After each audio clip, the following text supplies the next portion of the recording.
Detrás del Tango 1 existe una historia de encuentro y amistad entre dos grandes compositores argentinos, pero también esconde una de las crisis existenciales más profundas sufrida por uno de estos creadores. Hoy, en Tugma Radio, la historia del Tango 1, un tango fruto de una gran depresión. Si yo tuviera el corazón, el mismo que perdí. Corría el año 1940. El músico, compositor y director de orquesta argentino Carlos Di Sarli organizó una velada en el cabaret para presentar a su nuevo cantante ante el destacado y muy exigente ambiente del tango porteño. Este nuevo cantor era un jovencito de 18 años llamado Roberto Rufino, a quien apodaban el Pibe Terremoto. En aquellos años solía estilarse estas presentaciones en sociedad. Un director de orquesta organizaba una velada para presentar ya sea una nueva obra, un nuevo primer músico o un cantante. En estas presentaciones se solía invitar a destacados compositores, letristas, músicos del ambiente del tango, como así también a miembros de la prensa y personajes destacados de la sociedad. De esta manera, el director de orquesta se ponía en consideración de sus invitados, lo cual era un gesto de respeto hacia ellos. Tras la presentación, los concurrentes le realizaban una devolución al director. A estos eventos solían concurrir los invitados con sus esposas o acompañantes. Aquella noche se encontraban dos grandes profesionales del género. Uno era el ya consagrado compositor, letrista, músico, dramaturgo y cineasta argentino, Enrique Santos Discépolo, en compañía de su esposa Tania, la cual era una exitosa cantante de tangos de nacionalidad española. En aquel entonces, Discépolo tenía 39 años de edad. En el mismo recinto se encontraba un muy joven pianista y compositor argentino llamado Mariano Martínez, más conocido por su nombre artístico de Mariano Mores. Mariano, en ese momento, tenía 21 años de edad y ya era reconocido en la escena del tango porteño, no solo por su fabuloso dominio del piano, sino también por ser el autor de un éxito titulado Cuartito Azul, que compuso cuando tenía 17 años. Ambas figuras del tango argentino disfrutaron del espectáculo, pero todas las miradas estaban puestas sobre la mesa del gran Enrique Santos Discépolo. Este ya había fascinado al ambiente tanguero con creaciones como Cambalache, Chorra, Esta noche me emborracho, El Choclo, entre otros grandes éxitos. La mesa de Discépolo, la cual estaba muy cerca de la orquesta, brillaba con una luz propia, esplendor emanado por la presencia de su esposa Tania. Tras el show de la orquesta de Carlos Di Sarli, los invitados, emocionados con la presencia de Discépolo y su esposa, comenzaron a pedir a gritos que la joven cantante subiera al escenario para interpretar algunos tangos del consagrado compositor.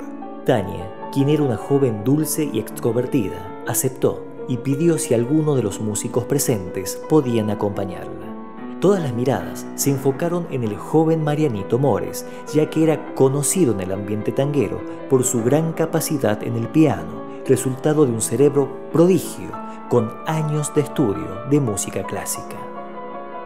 Mariano, quien conocía las obras de Discépolo, compositor que él admiraba, acompañó sin problemas a Tania para deleite de los presentes.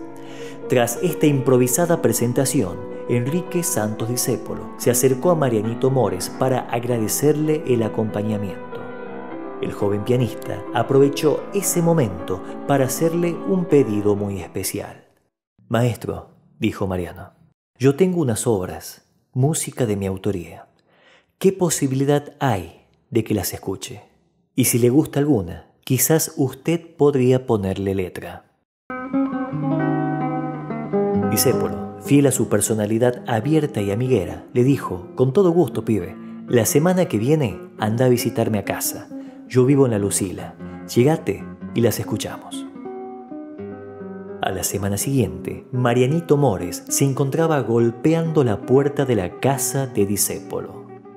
El joven pianista vestía un impecable traje gris a cuadros y sostenía contra su pecho una carpeta donde llevaba 2 de sus mejores creaciones. Ya adentro y junto al piano, Marianito Mores comenzó a tocar para Discépolo los tangos que le había llevado. El primero, titulado Tango Argentino, pasó sin pena ni gloria por los oídos de Discépolo. «Está lindo, pibe, pero toca otro», le dijo. Mariano, nervioso al darse cuenta de que su primera obra no había sido del gusto del maestro, comenzó a tocar la otra partitura, música a la cual él había titulado Cigarrillos en la oscuridad. Esta sonaba algo así.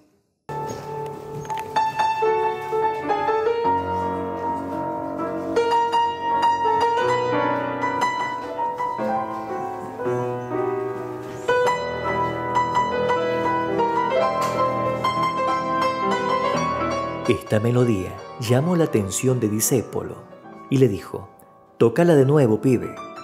Y Mariano ejecutó una y otra vez la obra, mientras Discépolo, con sus ojos cerrados, imaginaba historias para este tango. «Me gusta mucho este último tango», le dijo Discépolo. «Déjamelo, ya vas a ver la letra que le voy a poner». Mariano Mores se fue de la casa de Discépolo sumamente emocionado, ansiando ya escuchar la poesía que el maestro crearía para su melodía.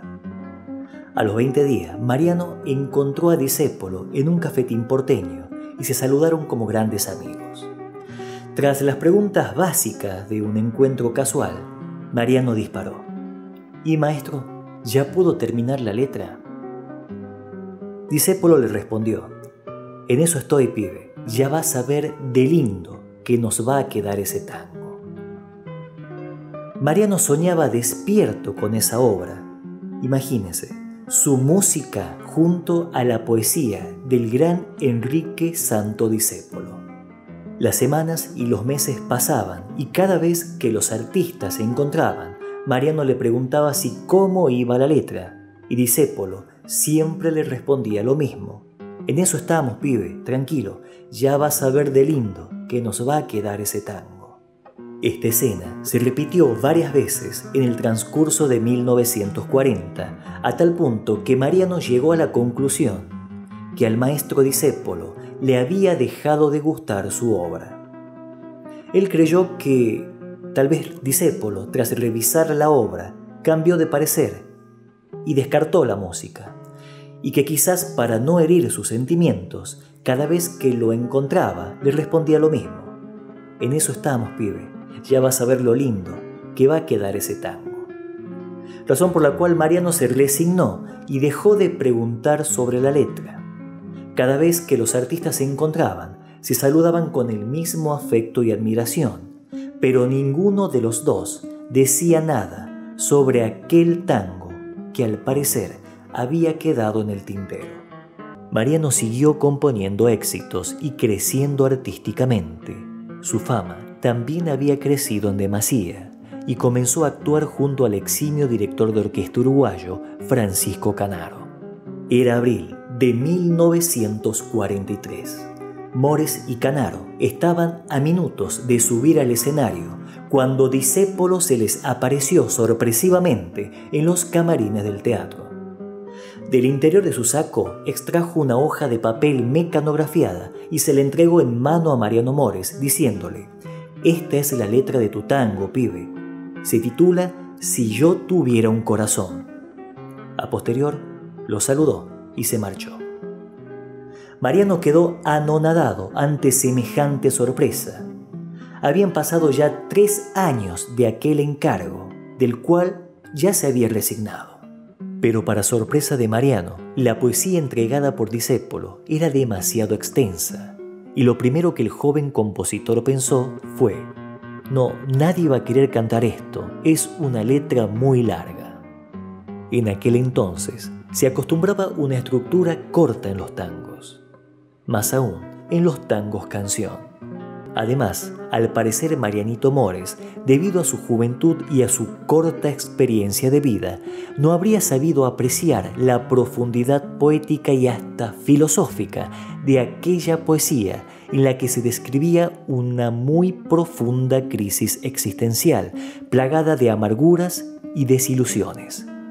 La letra trataba sobre ese ser tan difícil de entender, comprender o conformar, que es uno mismo.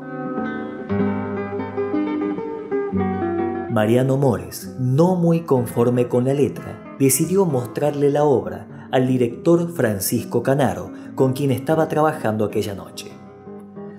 Le dijo: «Maestro, escuche este tango que hicimos con Discépolo. Dígame usted qué le parece. Yo creo que la letra es demasiado larga». Mores cantó la letra mientras se acompañaba en su piano. El director y violinista uruguayo de 55 años lo escuchó atentamente y al terminar, Canaro quedó en silencio por unos segundos. Mores esperaba una devolución técnica de la obra, pero Canaro disparó una frase que quedó para siempre en la memoria de Mores. Le dijo: «Pibe, esto será un gran éxito. Es un tango bárbaro». Y así fue. Si yo tuviera el corazón, el mismo que perdí. Esta obra, titulada Si yo tuviera un corazón, que después pasó a llamarse Uno, se estrenó ese mismo año en el Teatro Astral, en la propia voz de Tania, la esposa de Discépolo. Luego fue grabada por la orquesta de Francisco Canaro con la voz de Carlos Roldán, también por la orquesta de Aníbal Troilo con la voz de Alberto Merino, Héctor Mauré con la orquesta de Juan D'Arienzo, entre tantos. Mores y Discépolo decidieron cambiarle el nombre al tango debido a que el público pedía el tema nombrando la primera palabra del mismo. toquen uno, gritaban. Es decir, que el público, atrevido como debe ser, no solo se enamoró y se apropió de la obra, sino que también le cambió el nombre. Hoy es un clásico de la música hispana que grabaron artistas nacionales e internacionales. Uno busca lleno de esperanza el camino que los sueños prometieron a sus ansias. Sabe que la lucha es cruel y es mucha, pero lucha y se desangra por la fe que lo empecina. Uno va arrastrándose entre espinas y en su afán de dar su amor. Sufre y se destroza hasta entender que uno se ha quedado sin corazón. Precio de castigo que uno entrega por un beso que no llega, o un amor que no engañó. Si yo tuviera el corazón, el mismo que perdí, si yo pudiera como ayer querer sin sentir. Es posible que a tus ojos que me gritan su cariño lo cerrara con mis besos. Sin pensar que eran como esos otros ojos los perversos, los que hundieron mi vivir. Y la historia de esta gran obra, hoy convertida en un clásico, podría terminar aquí, pero nos queda una gran pregunta. ¿Por qué Discépolo demoró tanto en entregar la letra de este tango? Y la respuesta salió a la luz recién 4 años después, en 1947. Respuesta en la propia voz de Santo Discépolo. De por sí el proceso creativo de Discépolo era lento. Su propia esposa confesó que al autor le costaba escribir, no porque no le surgieran ideas, sino porque era un inconformista, siempre en busca de la perfección. Por esta razón, demoró 2 años en crear su otro éxito titulado Gira Gira. Lógicamente, hay algunas excepciones de obras que sí las escribió mucho más rápido, debido a que tenía una fecha de entrega, porque eran canciones que formaban parte de obras de teatro o películas. Así fue el caso del tango Cafetín de Buenos Aires, otro gran éxito de Mores y Discépolo.